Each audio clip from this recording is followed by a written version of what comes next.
င်စိမ့်ပင်ဟုထင်မှတ်မှားပွဲရှိတော့လဲတဘာဝကြော်ကြော်ထုတ်လုပ်ပေးနိုင်တဲ့နံပင်တူပဲမြင်လိုက်တာနဲ့ပင်စိမ့်ပင်လို့ထင်မှတ်မှားစရာကောင်းလောက်အောင်ရုပ်ချင်းစင်တူတဲ့ပင်တစ်မျိုးရှိပါတယ်ခရမ်းရောင်ပန်းမှုလေးများပွင့်ပုံချင်းတူညီခြင်းကြောင့်လူများစုကဒီပင်ကိုပင်စိမ့်ပင်လို့ပဲအလွယ်တကူမှတ်ရင်လေရှိပါတယ်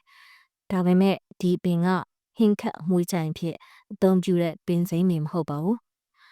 ဒေတာခေါ်နံပင်တူလို့ခေါ်ပြီးတော့အင်္ဂလိပ်လို Chinese Mizuna လို့လူသိများတဲ့ဆေးဖက်ဝင်အပင်တစ်မျိုးဖြစ်ပါတယ်။နံပင်တူနဲ့ပင်စိမ့်ပင်တို့ဟာ Mid Family မျိုးရင်းဝင်များဖြစ်ကြသဖြင့်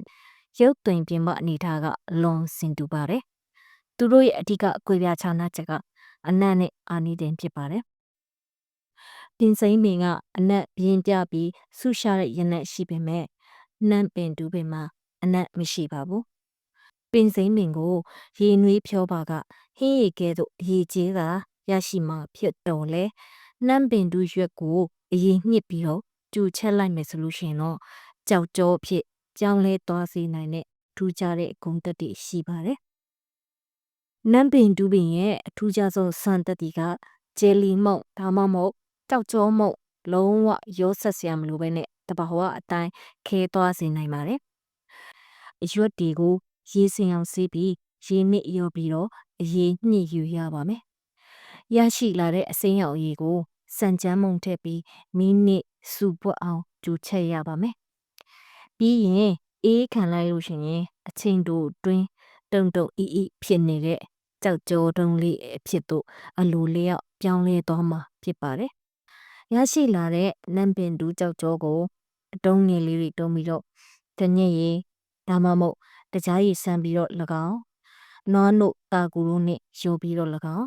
တံမြာကြီးအနှင်းငယ်ညှစ်ပြီးတော့၎င်းစားသုံးနိုင်ပါတယ်။ကြက်သွန်နေစီချက်တို့နဲ့လည်းတုပ်စားလို့လည်းရပါတယ်။နံပင်တူပင်ဟာ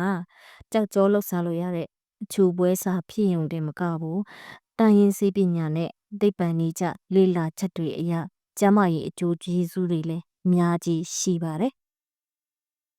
သူကအပူငြိမ်းစေပါတယ်။ဒါကဒီအပင်ရဲ့ထူးခြားဆုံးအာနိသင်တစ်ခုပါပဲ။တရုတ်တိုင်းရင်းစေးပညာမှာဆိုလို့ရှိရင်ဒီပင်ကခန္ဓာကိုယ်ထဲကအပူကိုစုပ်ယူပေးနိုင်စွမ်းရှိတယ်လို့ယူဆကြပါတယ်။သူ့ကိုနေရာဒီအပူရှက်တာတွေမှာအပူခံပြီးဖျားတာရေငက်ပြင်းထန်တာတွေဖြစ်တဲ့အခါဒီပင်ကိုကြောက်ကြောလုပ်ပြီးဒါမှမဟုတ်ရေနွေးချမ်းလုပ်ပြီးတောက်သုံးရင်ခန္ဓာကိုယ်အပူချိန်ကိုကျဆင်းစေပြီးရင်ကိုအေးမြစေပါတယ်။သူကသွေးတိုးလဲကျစေပါတယ်။သူတေသနာတချို့အရဒီပင်မှာပါဝင်တဲ့အတက်ပေါင်းတွေကသွေးပေါင်ချိန်ကိုထိန်းညှိပေးနိုင်စွမ်းရှိတယ်လို့ဆိုပါတယ်။သွေးတိုးယောဂရှိတဲ့သူတွေအနေနဲ့ပုံမှန်အချိုပွဲအနေနဲ့စားသုံးပြီးရင်သွေးတိုးကိုတက်တာဆင်းနိုင်ပါတယ်။ဒါပေမဲ့တကြားတွေထညက်တွေအများကြီးမထည့်ပဲစားဖို့တော့လိုပါတယ်။စီချိုကိုလည်းထိန်းညှိပေးပါတယ်။ဒီအပင်မှာပါဝင်တဲ့ပိုလီဆက်ကရိုက်လို့ခေါ်တဲ့ကော်ဓာတ်တွေကသွေးတွင်းတကြားသက်ကိုရုပ်တရက်တက်မလာအောင်ထိန်းသိမ်းပေးနိုင်ပါတယ်။ခန္ဓာကိုယ်ရဲ့အင်ဆူလင်တုံ့ပြန်ပုံကိုကောင်းမွန်စေတာကြောင့်မလို့စီးကျိုသမားတွေအတွက်တင့်တော်တဲ့တည်ရည်စာလို့သတ်မှတ်ကြပါတယ်။အသေးကျန်းမာရေးကိုအထောက်အကူပြုပါတယ်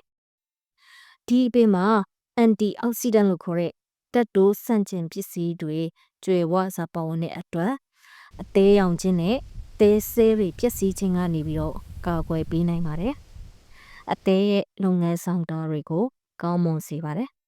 ။သူကစီးရွှင်စေပါတယ်။စီးသွားရခက်ခဲတာစီးအောင်နာတွေအတွက်ဈေးဖက်ဝင်ပါတယ်။စီးကိုရွှင်စေပြီးတော့ခန္ဓာပူတွေကအစိတ်တောက်တွေကိုစီးကနေတစ်ဆင့်ဖိရှားပေးနိုင်ပါတယ်။ကြွက်သားနဲ့အစစ်မြစ်ကြိုက်ခဲခြင်းတွေအတွက်လည်းအသုံးဝင်ပါတယ်။တချို့သောဒေသဈေးနီးတွေမှာဒီအပင်ရဲ့အရည်ကိုအစစ်မြစ်ကြိုက်ခဲတာတွေကြွက်သားနာကျင်နာတွေတက်တာအောင်တောက်သုံးလေရှိကြပါတယ်။အပင်ကိုအရည်ညစ်ကြိုပြီးတော့ကြောက်ကြော့ဖြစ်အချိုပွဲအနေနဲ့စားသုံးလို့ရတယ်လို့အရွက်ချောက်ဒါမှမဟုတ်အဆူကိုရေနွေးပုတ်ပွက်စုမှာခတ်ပြီးရေနွေးချမ်းအဖြစ်တောက်သုံးနိုင်ပါတယ်။ရေနွေးချမ်းအဖြစ်တောက်သုံးတာကစီးကျိုသွေးတိုးသမားတွေအတွက် ပိုပြီးတင်လျော်ပါတယ်။ဒါတွေကတဘာဝဆေးဘက်ဝင်အာနိသင်တွေဖြစ်ပေမဲ့ယောဂကြီးကြီးမားမားရှိသူတွေအနေနဲ့ဆရာဝန်ရဲ့ညွှန်ကြားချက်နဲ့တောက်နေတဲ့ဆေးဝါးတွေကိုရပ်တန့်ပြီးတော့ဒီအပင်ကိုပဲအကူတာမျိုးတော့မလုပ်ပါနဲ့နော်။ဖြည့်စွက်အာဟာရအနေနဲ့ပဲမိဝဲတင်ပါတယ်